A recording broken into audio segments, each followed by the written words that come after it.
Can you give us a bit of an insight into your daily work practices now and how you go about gathering up the information for the bulletins?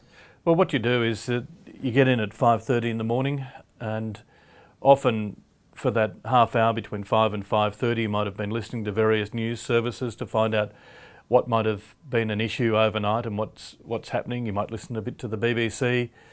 And that's another thing, you can get access to any radio station in the world now. So you can tune into BBC 5 Live, for instance, and check what is happening in terms of English Premier League soccer, what's happening in UK sport. You can log in quite easily to CNN radio or something like that to find out what's happening in America. So it is a lot easier now to get information, whereas in the past you used to have to go searching on websites, and well, before websites it was, waiting for the overseas information to come to you via news wires and whatever.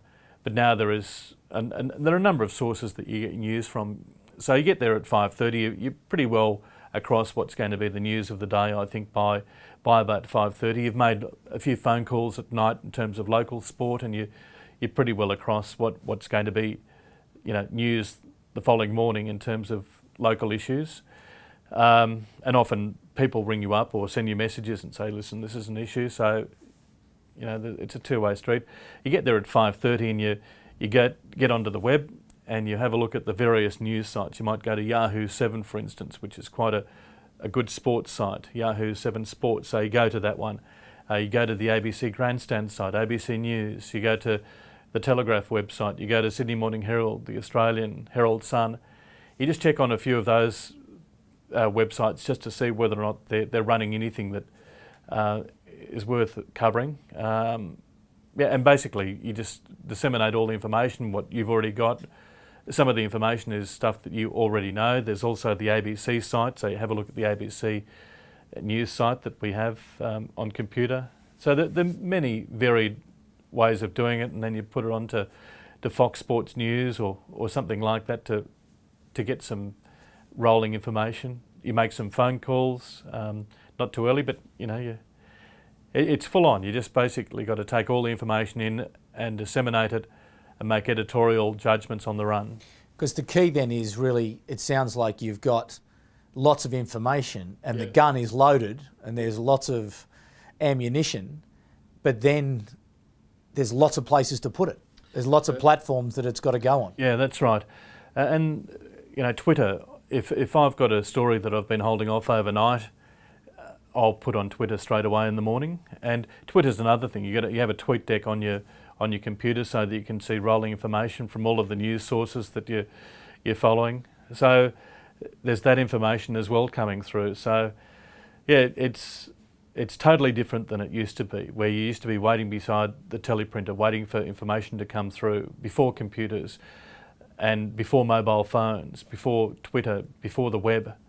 It's a totally different way of gathering news now. It's a lot quicker, it's a lot more up to date, and a story that might have been news 7 o'clock last night, no longer news the following day, whereas in the past you could probably keep going with it. But it's almost run its course by the time you get to it in the morning. So what does the future look like from your point of view? What do you think are the next big changes that are coming in terms of reporting the news? Well, what we're seeing now is, for instance, with mobile phones, we're able to do interviews on broadcast quality. Okay, so what we're doing at the moment is we're recording, say, on an iPhone. In fact, you can do it on any smartphone. You record, say, a press conference. You can actually send it back to the studio, in little blocks in studio quality. So they're getting it almost in real time. And that's in studio quality from the field. What we're now seeing too is that you can, actually do Q&As, for instance, on an iPhone with the Tyline app that actually is studio quality, even though, you're broadcasting from a telephone. So we're seeing, I think the quality is increasing in terms of being able to broadcast.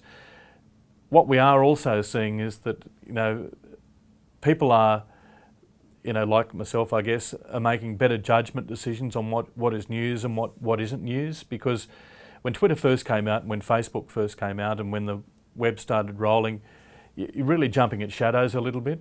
But now I think that you're able to see what is news and what's not news, just by history more than anything else. You're knowing where a story is going before it actually appears.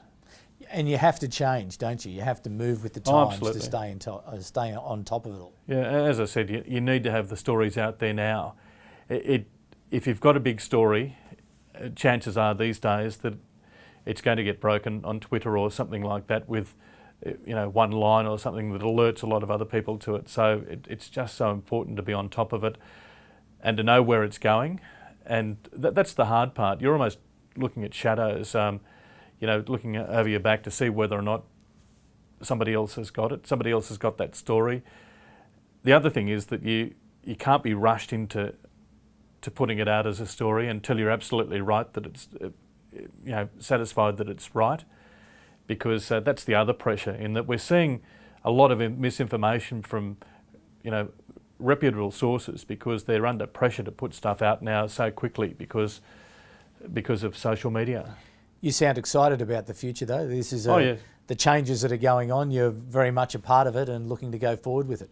For instance, when we're broadcasting, when we're commentating football, we have Twitter, we have SMSs, we have Facebook, we have emails coming in. So it's almost talk back while you're calling. You're there calling a game, and you can go, let's go to the SMS to find out how people are feeling about what is happening in the game as you're calling it, which you haven't been able to do in the past. Sure, there's been talk back, but this is totally different. This is interaction with an audience. This is engaging an audience, which you've got to be, because there are so many platforms by which people can get access to a game that you're doing, you're commentating. You have to make it different.